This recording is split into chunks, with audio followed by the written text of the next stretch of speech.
Buenas, mi nombre es Pedro José Guzmán, soy estudiante de posgrado de la Universidad Autónoma de Santo Domingo UAS, recinto San Francisco de Macorís. Estoy cursando la maestría en Matemática para Educadores, promoción 2020-2022, y actualmente estoy cursando la materia en Análisis Serial 2 con el maestro Juan Antonio Luminané. Les estaré hablando sobre la primera ley de Kepler y cubas en R3. En nuestro tema, curva en R3 y aplicaciones en movimientos de partículas.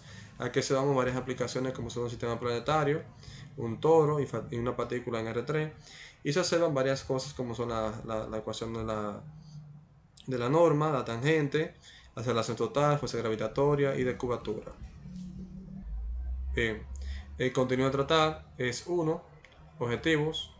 2. Preguntas. 3. Conceptos básicos. 4. Resolución de ejercicios propuestos. 5. Conclusión. 6. Recomendaciones. 7. Recursos. 8. Frase reflexiva. Y 9. Bibliografía. Objetivo general: demostrar la primera ley de Kepler y cubas en el espacio. Objetivos específicos: 1. Utilizar la curva de nivel para modelar la primera ley de Kepler. 2. Expresar y evaluar los diferentes criterios que posee una curva en el espacio. 3. Describir la velocidad de aceleración que determina una función vectorial. Interrogantes a contestar. 1. ¿Qué se entiende por función vectorial? 2. ¿Cuáles propiedades son importantes para expresar la derivada de una función vectorial? 3. ¿Cuáles propiedades son importantes para la aplicación de las integrales en funciones vectoriales? 4. ¿Cuáles movimientos curvilíneos se pueden determinar en una función vectorial?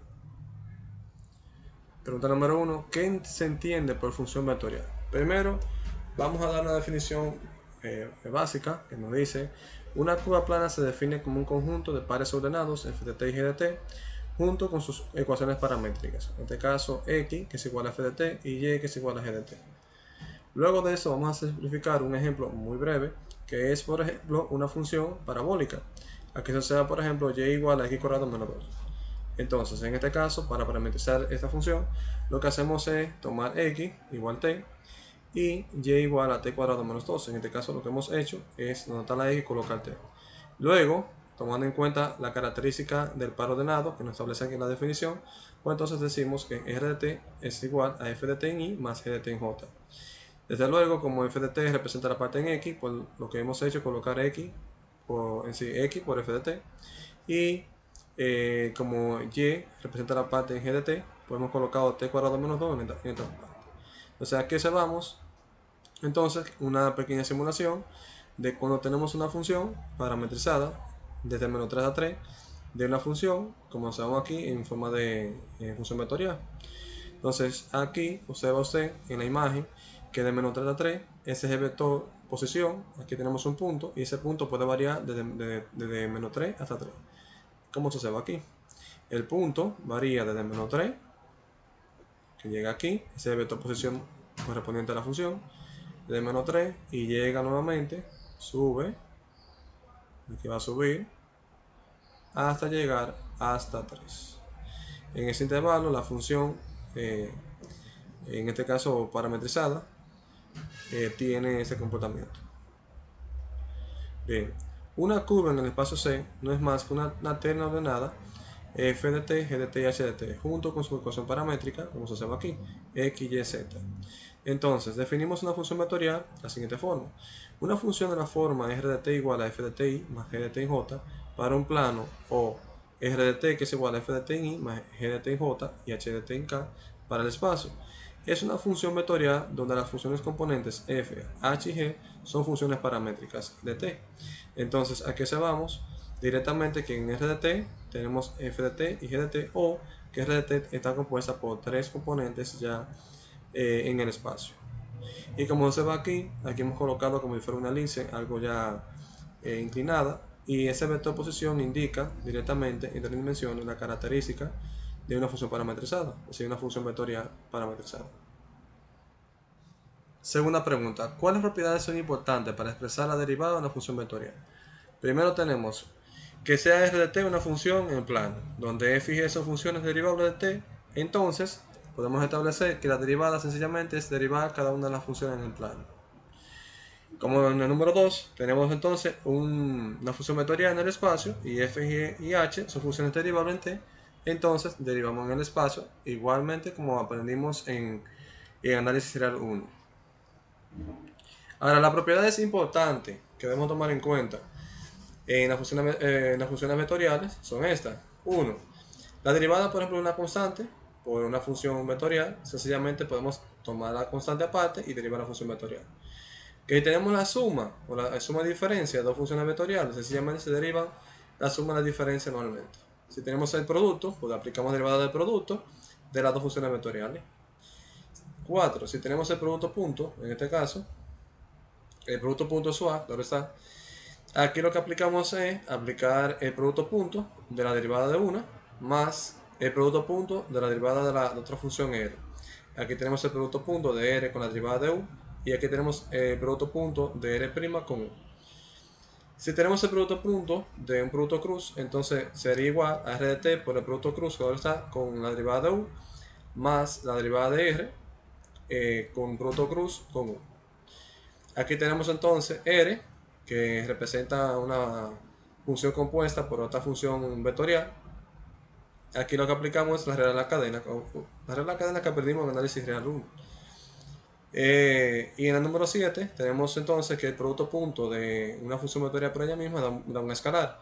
Entonces el producto punto por la derivada de esa función vectorial es igual a 0. Entonces en nuestro siguiente ejercicio vamos a demostrar la propiedad número 4. La demostración de la propiedad número 4 establece que la derivada del producto punto de r y u es igual al producto punto de r por la derivada de u más el producto punto de la derivada de r por u. Entonces, primero vamos a definir r en sus funciones componentes f1 y g1 y u, f2 y g2, donde f1, g2 y g1 y g2 son funciones derivables de t. Entonces, el producto punto, en este caso aplicamos el producto punto usual, el que ya conocemos. Entonces, directamente aplicamos el producto punto y luego aplicamos la derivada. Al aplicar la derivada del producto punto, vamos a aplicar esa derivada nuevamente como si fuera la derivada del producto. Aquí aplicamos entonces f1d por la derivada de f2 en esta parte y luego derivamos f1 y luego f2. Sí, colocamos f2. Luego aplicamos la derivada de g1 y g2 y aquí tenemos entonces que g1 por la derivada de g2 más g1 derivado por g2. Entonces luego de esta parte lo que hacemos es que agrupamos las características según sea la función. Por ejemplo, la parte roja indica la función u, porque hemos colocado entonces que g1, la derivada de g1 por g2, la dejamos esta parte y este de aquí lo colocamos delante. Luego lo que hacemos es agruparlo. Luego que lo agrupamos, identificamos entonces que esto sencillamente es la derivada de r por la derivada, sí, r por el producto punto con la derivada de u. Quiere decir, como la parte roja identifica la función u, aquí se ha aplicado la derivada de u. Y hemos colocado normalmente a r, que en este caso es la función vectorial, que está sin derivar. Entonces nuevamente aquí de este lado tenemos a r derivado y la u está normalmente, como lo podemos observar. Y por eso aquí hemos demostrado directamente la propiedad número 4.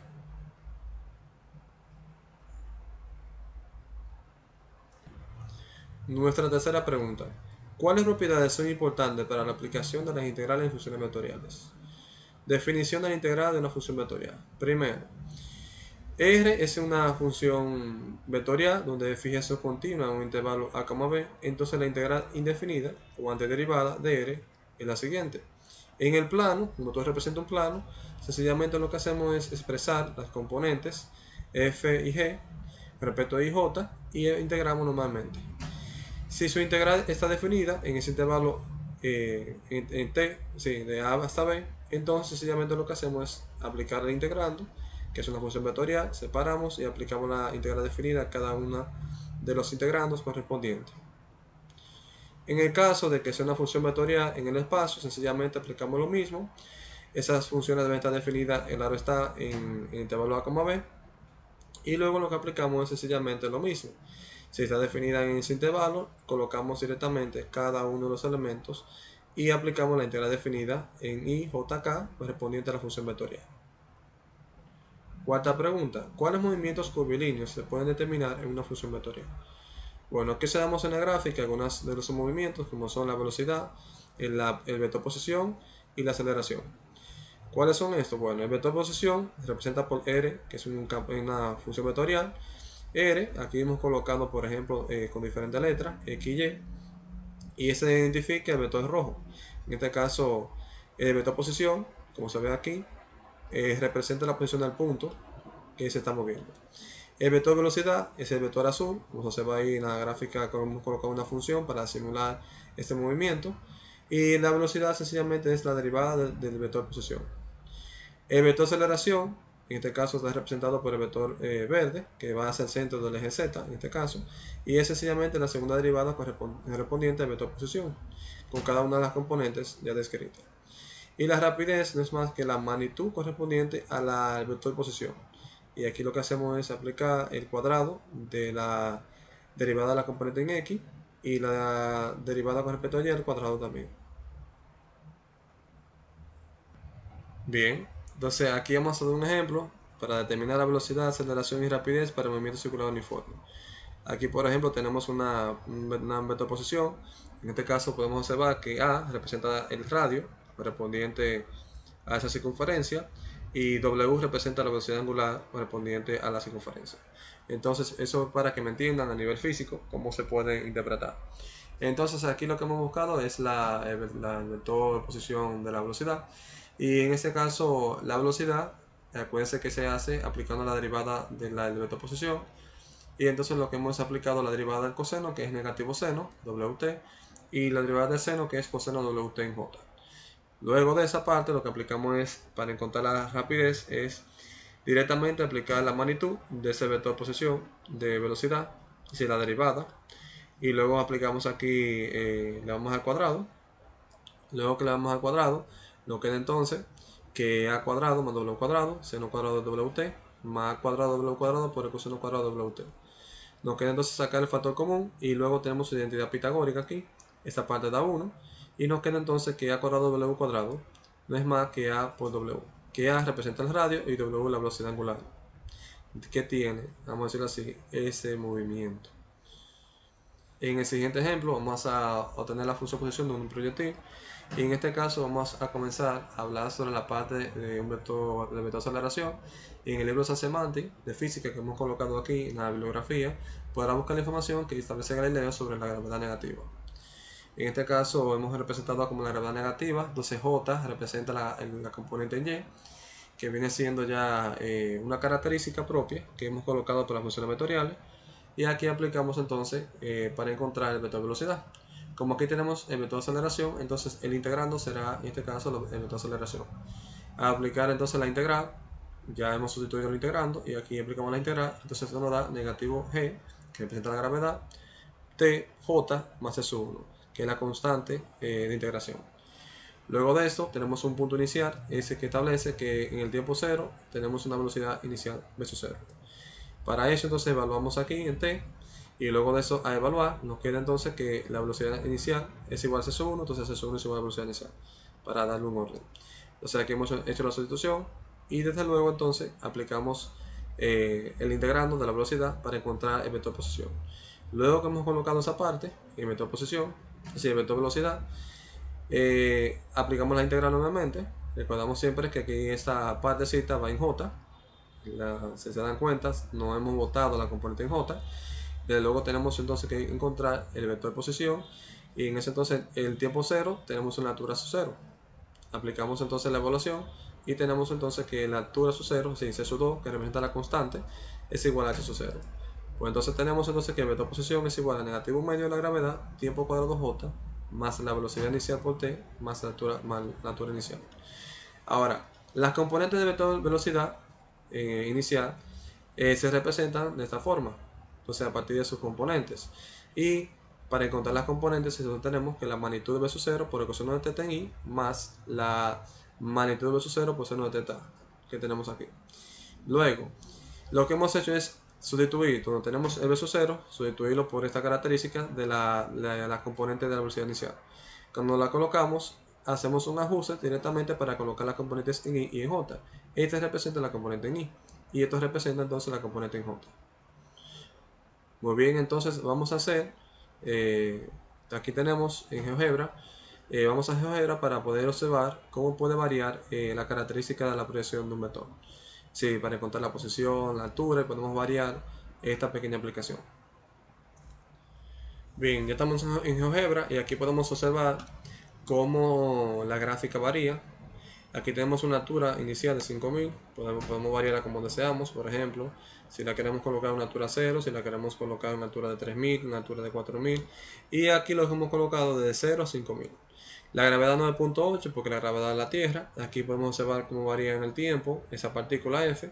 La velocidad inicial también la podemos colocar para que pueda ir variando, y también el ángulo. Si el ángulo aquí puede variar, puede ser un tiro horizontal, en este caso como se puede observar. Ese puede ser un tiro horizontal, puede ser ya un tiro ya un poquito más alto y así por el estilo. Aquí podemos observar la altura, que puede variar directamente también según el ángulo. Ahí. Y también podemos observar que en la parte horizontal, aquí, la mayor, vamos a decirlo así, esta nos dice nosotros el mayor alcance que tiene, 45 grados. Si lo queremos colocar con mayor ángulo, nunca va a sobrepasar esta cantidad. Esa es una bella aplicación que hicimos aquí en GeoGebra para que puedan observar directamente qué podemos hacer con la matemática y qué podemos ilustrar a través de nuestro tema. Vamos a la presentación para seguir ilustrando algunas cosas más. Bien, aquí podemos observar tres cosas. Primero, hemos colocado este plano y en este plano hemos colocado un punto inicial. S representamos, decirlo así, la curvatura correspondiente de esa función. Aquí podemos observar también lo que es el vector normal y el vector tangente.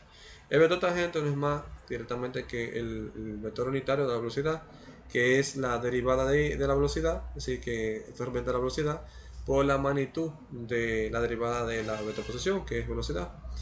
Aquí aplicamos el producto punto, aplicando la propiedad de que la magnitud la magnitud de la tangente elevado al cuadrado es igual a 1, y que el producto punto de la tangente por la derivada de la tangente es igual a 0.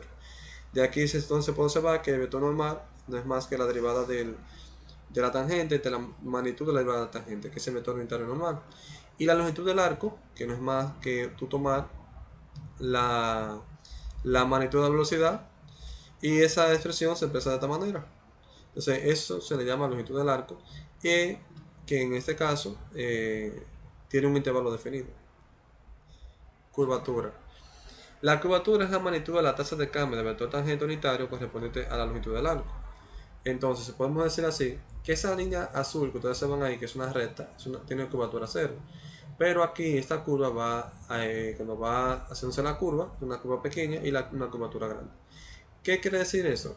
La definición nos dice así que la curvatura es la magnitud de la tasa de cambio del vector tangente con respecto a la longitud del arco. Y eso es lo que hemos colocado aquí. Entonces directamente recordemos que la velocidad o la magnitud de la velocidad no es más que el cambio de posición en el tiempo. Y esa característica la podemos expresar así por funciones inversas. Y desde luego hemos colocado que 1 sobre la magnitud de la velocidad representaría entonces dt de s. Entonces podemos establecer, aplicando aquí la identidad multiplicativa de 1, podemos colocar dt sobre dt y lo hemos colocado directamente en la posición. Hemos colocado, por ejemplo, que el diferencial de la tangente en dt y dt sobre ds. Aquí hemos sacado el dt de s, que esta parte es igual sencillamente que 1 sobre la magnitud de la velocidad. La tangente, en este caso, la magnitud de la tangente, que está representada directamente por esto.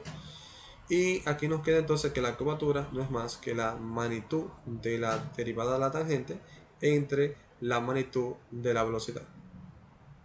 Entonces, aquí podemos también observar una circunferencia y nos establece que es la curvatura igual a 1 sobre a. Para encontrar la curvatura, pues entonces lo que hacemos es buscar la derivada del vector posición, luego colocamos la magnitud, esto nos da a, y luego buscamos la tangente de esa posición, que ya que la tangente es igual a la velocidad entre la magnitud de la velocidad, y la magnitud es a, y el vector velocidad es negativo a seno de t en i, más a coseno de t en j. Y aquí aplicamos ya aplicación de la división, dividimos entre ambos cada una de las componentes, y nos queda negativo seno de t en i más coseno de t en j. Desde luego, entonces, a buscar la derivada de esa función, ya tenemos que el seno es igual a coseno y que el coseno es igual a negativo seno de t en j. Desde luego, la magnitud de la velocidad es igual a A, pues hemos colocado de esa forma. Y aquí tenemos entonces que la curvatura es igual a 1 sobre A. Ok, aquí estamos en álgebra y estamos observando una partícula que tiene movimiento circular uniforme. Y desde ese punto de vista, usted podrá observar el vector velocidad, el vector de aceleración radial. Y ahí se observa también lo que es la velocidad angular, que es vinculada directamente a la base. Y desde luego que tenemos otro movimiento, pero aquí tenemos una característica de un movimiento ya eh, con aceleración variable. Por ejemplo, aquí podemos observar que algunos vectores van aumentando y disminuyendo. ¿Y qué sucede con la partícula? En este caso, la partícula va en orientación del reloj, pero luego, en un momento, comienza a disminuir, a hacerse más lenta, más lenta, más lenta, más lenta, más lenta, hasta que cambia, el vector de velocidad cambia. Entonces ella se va, frena y vuelve otra vez atrás. ¿Ven? El vector de velocidad, aceleración radial aumenta. Y aquí podemos observar directamente cómo varía todo. Se va tomando más mayor velocidad, se pone un poco más rápido y así sucesivamente hasta que llega a cero nuevamente. Es una pequeña aplicación que quise colocar al tema para que se viera cómo podemos, vamos a decir de esa manera, manipular una partícula en el espacio. Aquí podemos observar las fórmulas en este caso. Aquí tenemos lo que es la aceleración angular, velocidad tangencial, la posición del punto, el radio que tiene la circunferencia, en ese caso en el plano XY. Y así sucesivamente, todo lo que hicimos aquí fue aplicando características de movimiento de partículas en movimiento circular. Bien, nuestro primer ejercicio desarrollado es el conjunto del problema 11.5, que es la exploración del problema número 48 para demostrar la primera ley de Kepler, o deducirla, como dice aquí. Deducir la primera ley de Kepler, donde debemos dar un conjunto de pasos para aplicar directamente o para demostrar la primera ley. Y aquí vamos a hablar sobre diferentes criterios o pasos, como pueden ver, que debemos dar para demostrarlo. Por esto, aquí tenemos ya un plano, una simulación, donde está el Sol, tenemos un ángulo, tenemos un radio, en este caso R, que representa la posición del vector, un vector U1 y un vector U2. El planeta representa la bolita blanca y cada uno de esos pasos es para demostrar la característica que vemos aquí, que es el forma polar de la forma de la elipse para demostrar la primera ley de Kepler.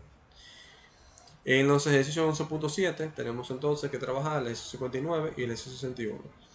Entonces, esos ejercicios se encuentran en el libro de cálculo de Purcell, novena edición. Y vamos a trabajar con nuestro primer ejercicio número 48. En este ejercicio número 48 establece que en este ejercicio deducirá la primera ley de Kepler, la cual dice que la trayectoria de los planetas es elíptica. Iniciamos con la notación. Coloque el sistema de coordenadas de modo que el Sol esté en el origen y la aproximación más cercana perihelio del planeta al Sol está en la parte positiva del eje X y ocurre en el instante t igual 0.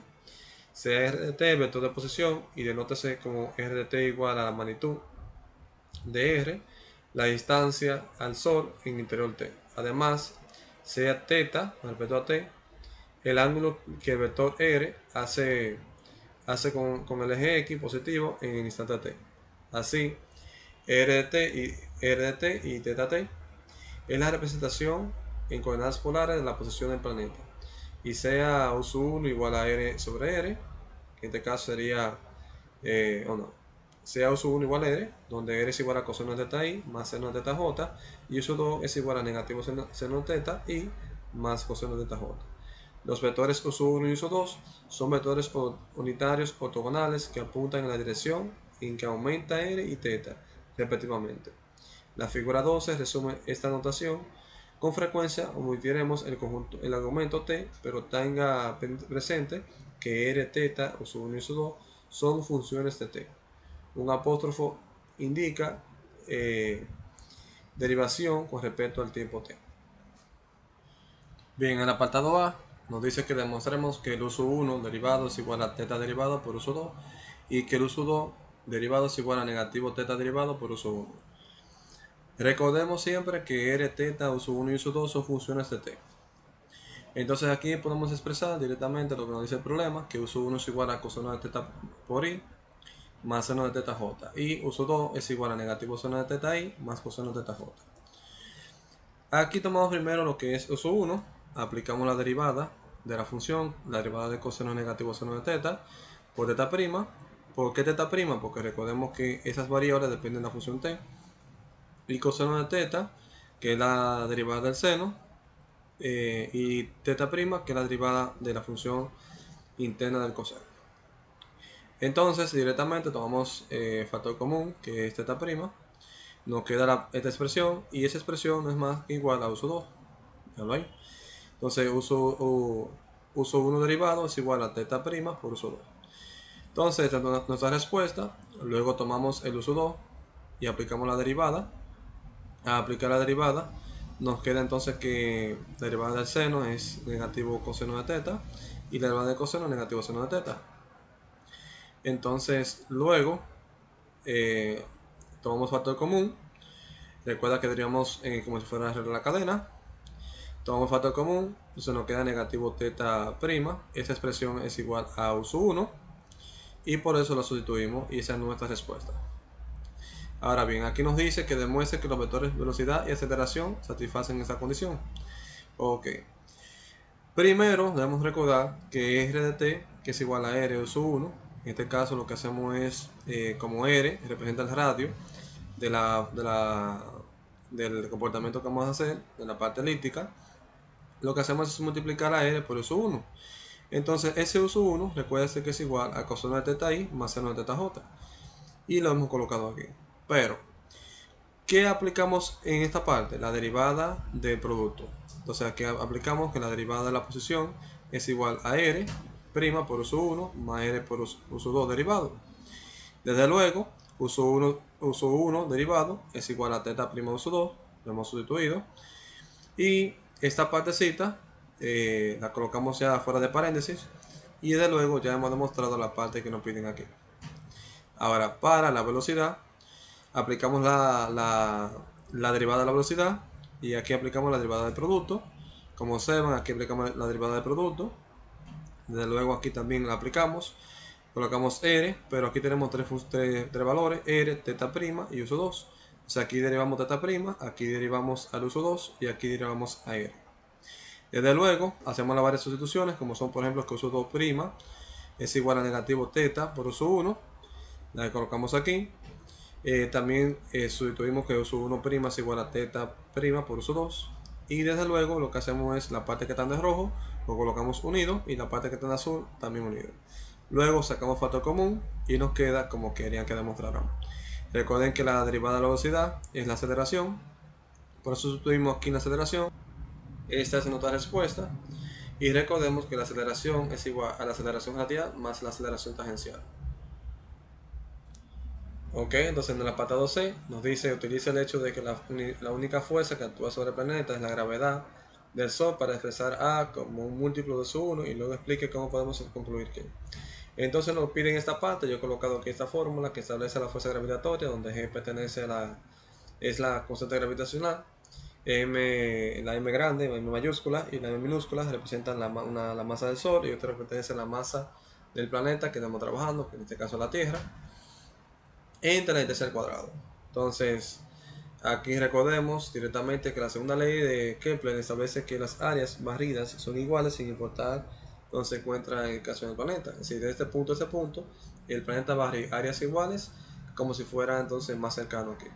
Entonces, las áreas son iguales, entonces podemos establecer que es constante. Eso es una parte muy importante porque con esto nosotros podemos determinar el comportamiento que tiene cualquier planeta alrededor del Sol.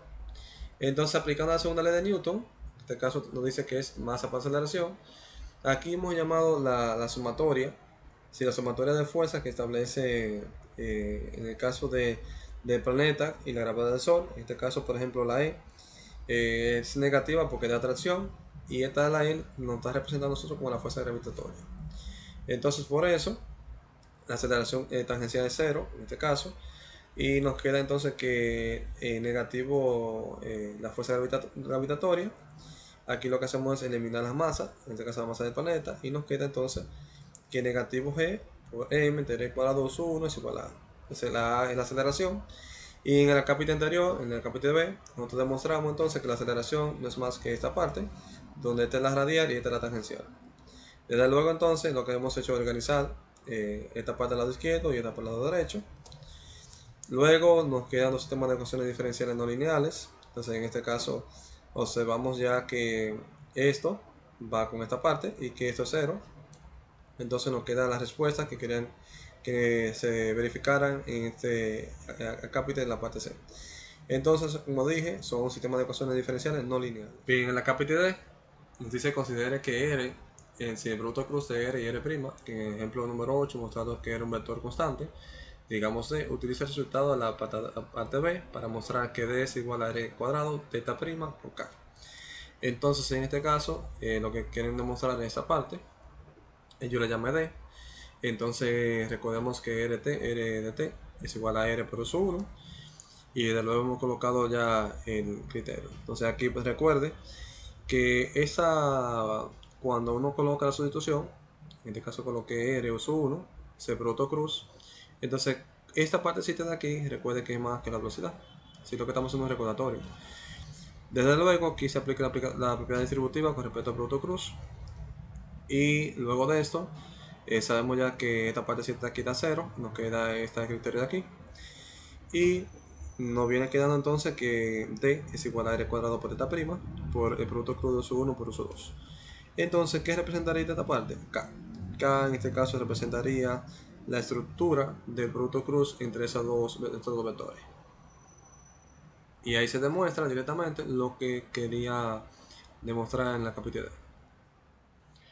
Bien, en la capítulo D nos dice que sustituya T igual 0 para obtener D igual a R sub 0 versus 0K, donde R sub 0 es igual a R cuando tiende a 0 y V sub 0 es igual a la magnitud cuando la velocidad es 0. Luego argumente que R cuadrado por la derivada de teta prima es igual a R sub 0 por la velocidad inicial para todo T. Dice, como la velocidad es constante, tenemos el criterio de que V sub 0 es igual a R sub 0 por la derivada de T en 0.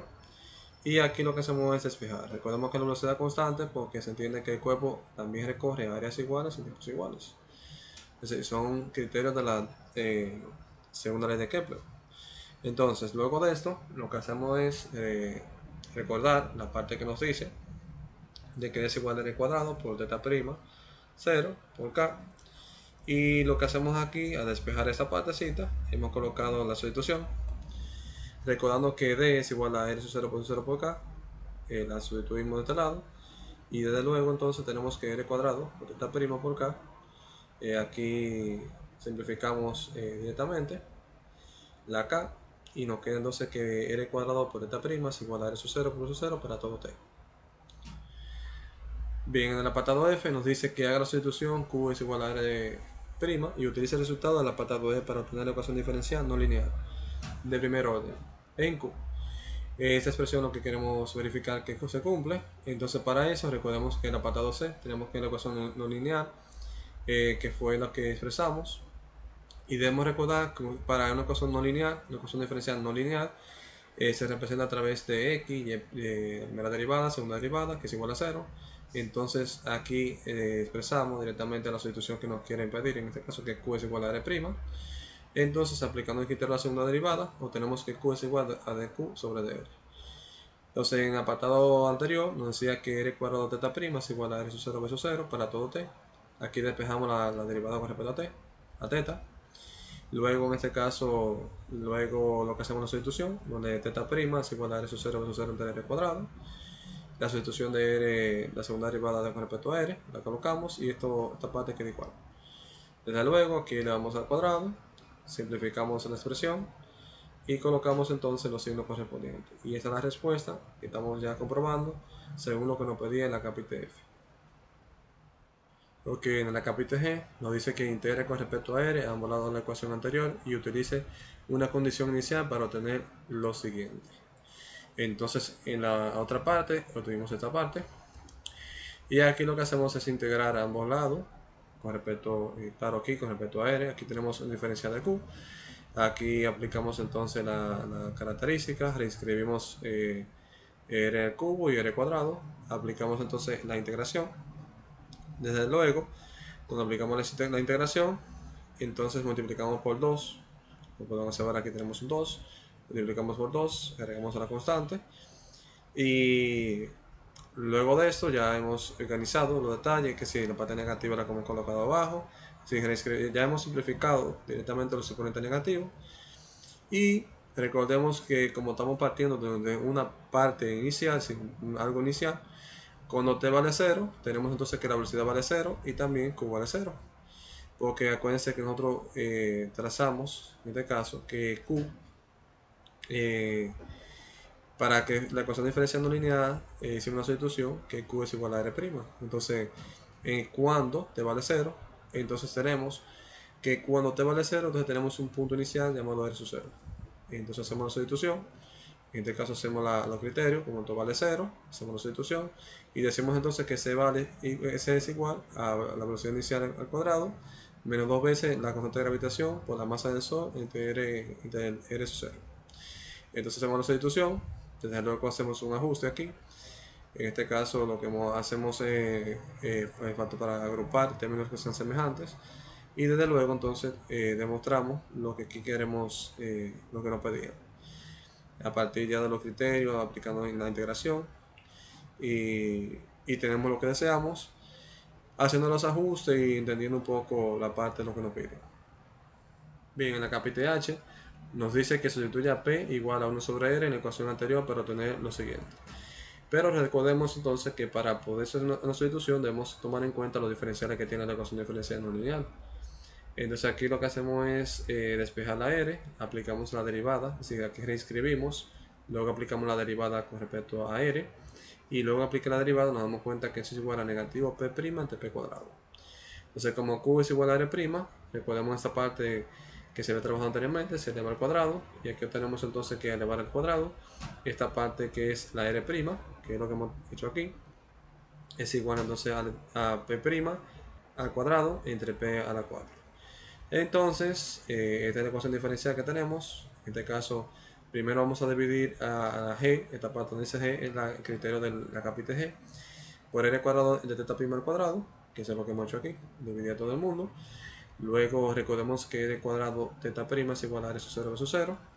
Entonces lo que hacemos es hacer una sustitución, como hacemos aquí. Y directamente, luego de eso, hacemos la sustitución de que Q al cuadrado es igual a P' al cuadrado entre P a la 4, como lo se va. Luego de esto hacemos un paso, que es simplificar aquí de P cuadrado lo cancelamos, y nos queda ya simplificada la expresión.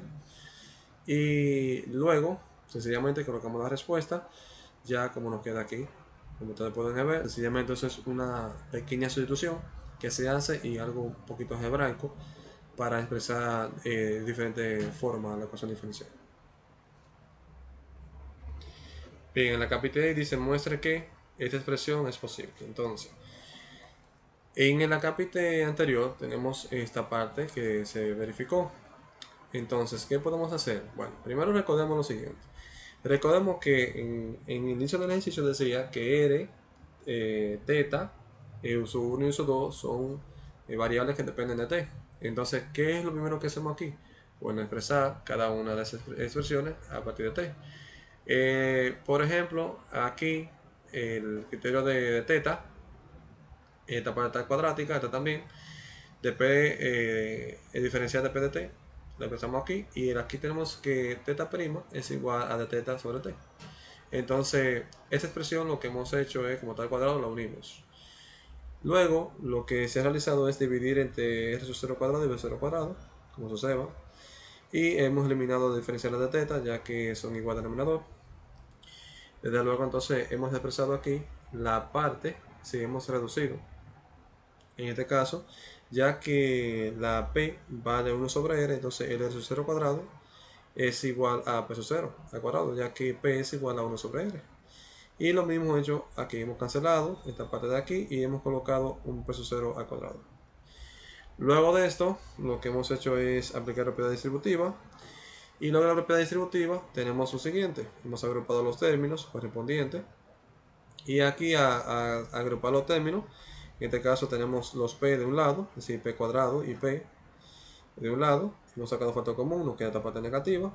Y esta parte también lo he colocado los P sub 0 de un lado y los P de un lado. Luego lo que hacemos es completar el cuadrado. Al completar el cuadrado aquí a ambos lados, entonces nos viene quedando, si esta es la parte positiva, esta va a ser la parte negativa, pero hasta obtener el negativo nos queda esto aquí. Y esto es lo que nos piden ya completando el cuadrado cada una de las expresiones. Entonces la ecuación diferencial dice que se puede expresar de esta manera y aquí la tenemos. Bien, en la capita J, con base en la parte I, de inmediato podemos concluir lo siguiente. Esto fue lo que trabajamos en la parte I y nos dice ahora que explique por qué en este caso el signo menos es el correcto, ya que tenemos aquí una expresión más y menos. Entonces, para validar cuál signo es el correcto, recordemos que en primer lugar el planeta está en el perihelio T igual 0. Es decir, cuando el planeta empieza en T igual 0, está en el perihelio. Al moverse, en este caso entonces, es que podemos concluir que la distancia del planeta al Sol debe ser a medida que aumente el ángulo. Por lo tanto, si el ángulo varía, entonces la distancia sería en este caso va a variar. Por lo que el diferencial de r de teta, que en este caso es el comportamiento que tiene, así como varía con respecto al ángulo, podemos establecer entonces que de r dividido entre de teta y de teta entre de t, tenemos lo siguiente. Esta representación representa el r', no varía, y teta', que es mayor que 0, ya que está incrementando. Pero recordemos que p en este caso es 1 sobre r, que es la expresión como hemos colocado en la ecuación diferencial. Entonces, directamente, como depende de r, es igual a negativo 1 sobre r cuadrado por diferencial de r de teta, de t. Entonces, cuando dp de teta, en este caso es igual a dp sobre dt y de teta de t, entonces esta expresión, como la hemos colocado, es negativo r' entre r cuadrado, que es la expresión que tenemos aquí. Entonces, esta partecita es igual a teta', por lo que cuando yo simplifico esta expresión, nos queda así, quitando esta parte de igualdad, nos queda el dp sobre de teta como negativo r' entre teta' por r a la menos 2. Ahora bien, aquí tenemos esta expresión, que es la que estamos validando, que la derivada de r sobre la derivada de teta es mayor que 0. Pero si yo multiplico por negativo r a la menos 2, de ambos lados se cambia la desigualdad. Por lo que esta expresión es igual que dp sobre de teta. Entonces el signo correcto es el negativo, que eso es lo que hemos demostrado con este criterio. Bien, en la capita K nos dice separa la variable e integra para obtener lo siguiente. Entonces aquí recordemos que en el otro apartado nos quedó la ecuación diferencial por separable, el método de separable, y lo que hacemos aquí es expresarla en forma separable. Luego de eso aplicamos las integrales de ambos lados y aplicar la integral nos queda esa expresión. Esta parte viene siendo el coseno inverso de cada uno de los valores. En este caso recordamos que esta parte viene siendo la parte de u y esta viene siendo la constante. Y luego tenemos que la integral de diferencia de teta viene siendo teta más s 1. Desde luego recordemos que para un p igual a p sub 0, cuando t es igual a 0. Entonces lo que hacemos es borrar en 0 aquí, borrar en 0 por acá. Esta parte no es s 1 es igual a 0. Bueno, queda entonces la que nos estaba pidiendo al inicio, que verifiquemos si esta parte cumplía exactamente, y aquí la tenemos. Entonces en el capítulo nos piden lo siguiente: por último, obtener r como una función de teta, en donde e es la excentricidad, viene siendo r sub 0 versus 0 al cuadrado entre la constante gravitatoria por la masa del Sol, menos 1 es la excentricidad que observamos aquí. Entonces, para esto, tenemos en cuenta la capita anterior y aplicamos lo que es, colocamos el coseno de este lado, despejamos la p, aquí, multiplicamos hacia este lado, despejamos la p, recordemos que la p es igual a 1 sobre r que utilizamos para expresar la ecuación diferencial no lineal.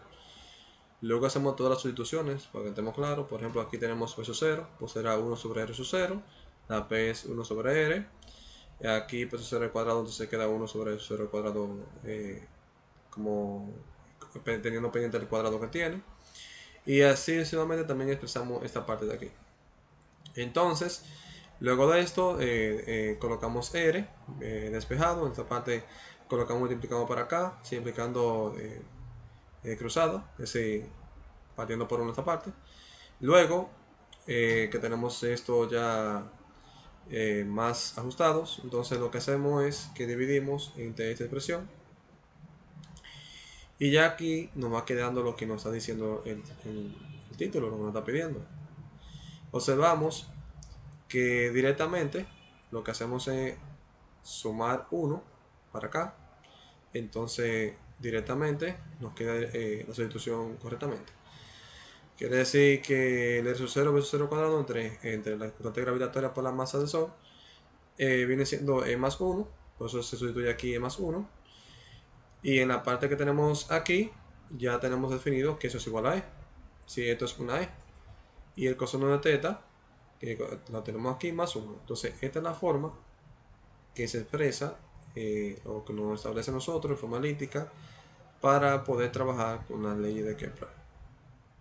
Ok, aquí observamos por ejemplo una buena imagen de Johannes Kepler haciendo sus estudios, y aquí observamos lo que es un simulador del movimiento planetario, donde suceden el cometa Halley, los diferentes tipos de planetas, el primer cinturón de asteroides. Entonces bueno, que espero que les haya gustado la parte del ejercicio. En la siguiente presentación le vamos a mostrar un sistema solar, y en este podrán observar interdimensiones, algunas características muy importantes. Espero que les guste.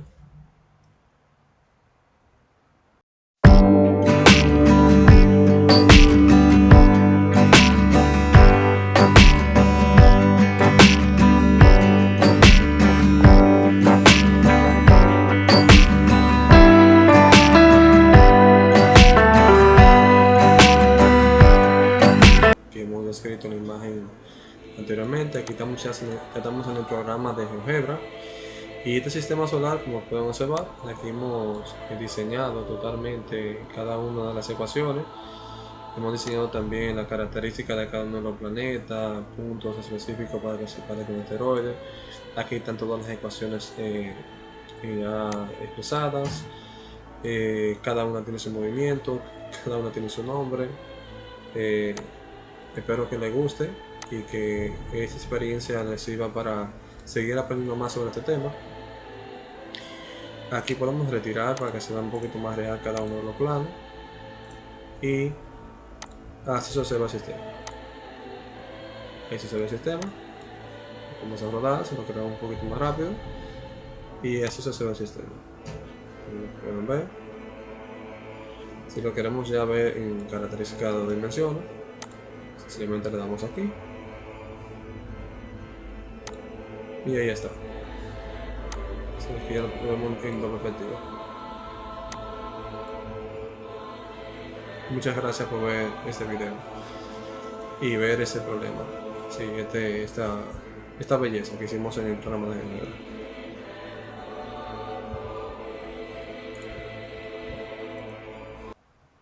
Bien, este es nuestro siguiente problema, número 59, y este nos dice: un perro recorre en sentido contrario al de las manecillas del reloj en torno a la circunferencia x cuadrado más y cuadrado es igual a 400.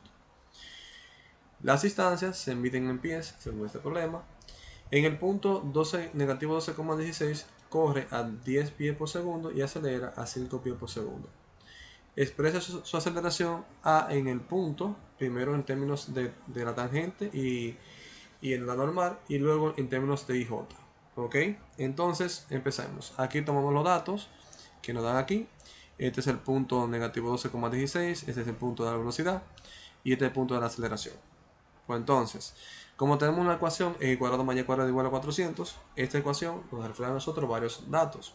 Primero, que el R es igual a 20 y del centro es con 0,0.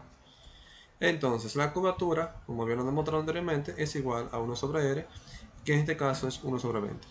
Recordando esa partecita, ya que la circunferencia es una circunferencia y la curvatura se mide sobre 1 sobre r, que viene siendo la descripción del radio. Entonces, la aceleración tangencial en este caso es igual a la segunda derivada con respecto a t, sí, de r con respecto a t. Y la aceleración normal en este caso viene siendo de r de t al cuadrado por la curvatura.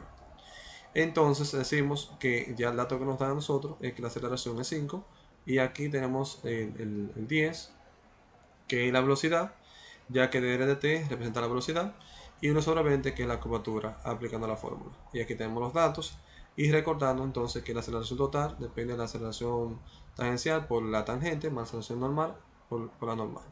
Entonces aquí tenemos los datos, tenemos que A es igual a 5 por la tangente, más 5 por la normal. Luego de esto tenemos la característica del radio, en este caso que es 20, y la vamos expresando en forma vectorial. Entonces, si recordamos ya que 20 coseno de t en i más 20 seno de t en j representa la circunferencia. De aquí nos da entonces el punto, negativo 12,16, y en este caso lo hemos ya establecido. Y aplicamos entonces la igualdad de la componente en i y j. Entonces aquí tenemos menos 12, la hemos igualado a 20 coseno de t, y 16 la hemos igualado a 20 seno de t. Luego de eso aplicamos la división. Si aquí despejamos las funciones trigonométricas, a dividirlas, las simplificamos y obtenemos lo siguiente. A yo derivar con respecto aquí a la función vectorial, que es la función posición, a derivar tengo la velocidad. Pues entonces a buscar la rapidez, verificamos que da 20. Es importante porque necesitamos, para encontrar la tangente, necesitamos la rapidez. Entonces a derivar la velocidad, nos queda entonces que ya hemos colocado la velocidad. Como 20, en ese caso la rapidez, hemos colocado la rapidez. Entonces aquí dividimos, cancelamos los 20. Entonces, a simplificar esa expresión, nos queda entonces queda negativo seno de t. Pero seno de t aquí establece que da 4 quintos, por lo sustituimos. Y coseno de t en esta parte da negativo 3 quintos, por lo sustituimos. Y aquí tenemos ya la tangente. Bien, ahora vamos a buscar la normal. Recordemos que la tangente es igual a negativo seno de ti más coseno de tj. Aquí, aplicando la fórmula, ya tenemos el criterio de la derivada. Aplicando la derivada de la tangente da coseno de t, y la derivada de coseno da negativo seno de t. Entonces ese mismo valor lo colocamos a aplicar la magnitud, y encontrando la magnitud eso da Pitágoras. Se desaparece seno cuadrado de t más coseno cuadrado de t es Pitágoras, eso da 1. Entonces, como da 1, ya podemos expresar esto directamente. Luego recordamos que el coseno de t es igual a negativo 3 quintos y que seno de t es igual a 4 quintos. Hacemos la sustitución y aquí tenemos la normal. Luego de esto, recordando que en la aceleración total fue la que encontramos en la primera parte, y aquí tenemos la tangente, que fue lo que encontramos ya los valores. Entonces aplicamos la sustitución, que tenemos la tangente, la aplicamos, y la normal la aplicamos aquí. Luego aplicamos la distributiva. Aplicar la distributiva nos queda negativo 4, negativo 3 más 3, negativo 4. Luego de esto sumamos las componentes en i, las componentes en j, y aquí tenemos la aceleración total que nos pide. Aquí tenemos nuestro programa número 61 y nos dice: un automóvil viaja con rapidez constante, v, y rodea una curva de nivel, que consideramos como una circunferencia de radio r.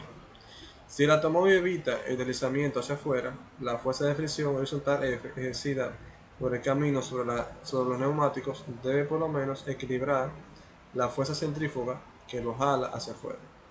La fuerza F satisface que F es igual a la constante de rozamiento por la masa por la gravedad, donde mu es el coeficiente de fricción, m es la masa del automóvil y g es la aceleración de la gravedad.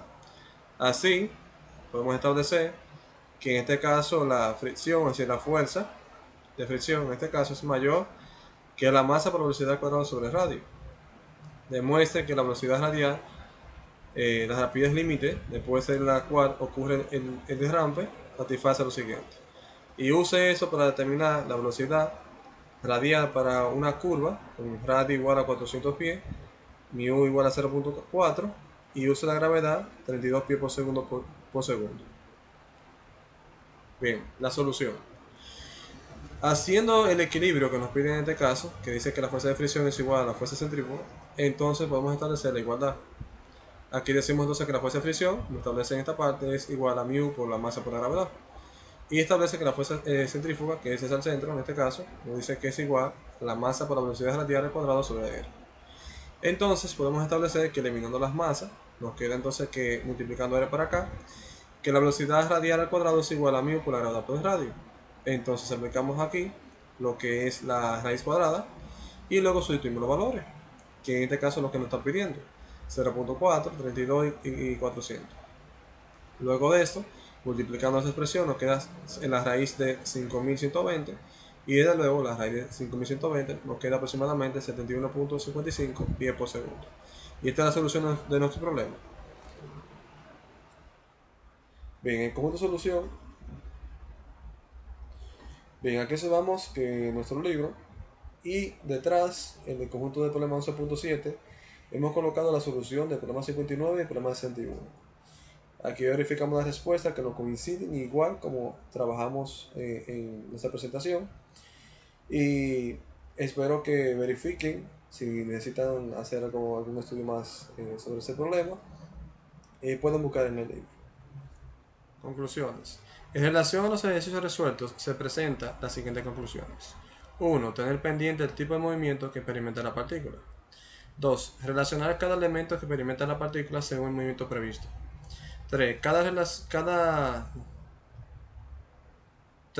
Dada la relación que existe entre las partículas y las aplicaciones de la física, podemos demostrar muchos fenómenos que existen. 4. Relacionamos el movimiento de partículas con el movimiento planetario de nuestro sistema. Recomendaciones.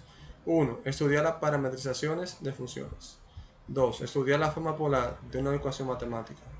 3. Estudiar las leyes de Newton. 4. Estudiar las cónicas y sus características. 5. Estudiar los diferentes tipos de movimientos cinemáticos. Bibliografía. 1. Larson, Osterley y Edward, 2010, Cálculo y Geometría Analítica, volumen 2, novena edición, McGraw-Hill, capítulo 2. 2. Stewart, Reiling y Watson, 2018, Cálculo de dos variables, octava edición, México, Session Learning, capítulo 13. Seward, Raymond y John Lewis, 2014, Física para Ciencias de Ingeniería, novena edición. 4. Purcell, Waves y Rington, Cálculo, Pearson Hall, Esfera Americana, novena edición, 2007, capítulo 11. 5. John Hunt, Friedman y Rogers, 2013, Física Universitaria, volumen 1, tercera edición. La portada de la bibliografía la podemos observar aquí. Aquí tenemos el libro de Larson, Bruce y Edward, novena edición, varias variables. Tenemos el libro de Purcell, el libro de James Stewart, el libro de Seward y el libro de Sansemantin. Como podemos observar, aquí tenemos cada uno de la portada de nuestro libro. Los recursos que utilizamos se encuentran GeoGebra, PowerPoint, Adobe Acrobat, Hydro, Simulon, Zoom y Filmora 9. Frase motivadora. Nuestra frase dice lo siguiente: el fracaso no es una razón para abandonar algo en lo que crees. Rendirse no es una opción. Naruto Uzumaki. Este gran anime, Naruto, que ha impactado a muchos jóvenes. Y esta frase yo la he colocado porque a veces nosotros como personas queremos algo, podemos lograrlo, pero lo que nos falta es tomar mejores decisiones y saber que rendirse no es una opción en aquello que queremos. Muchas gracias por ver mi video, espero que les sirva de mucha ayuda a todos y que puedan aprender mucho más sobre este tema. Bien, este soy yo en una foto, espero que les haya gustado mi video y que puedan aprender mucho más de este tema. Muchas gracias por la oportunidad.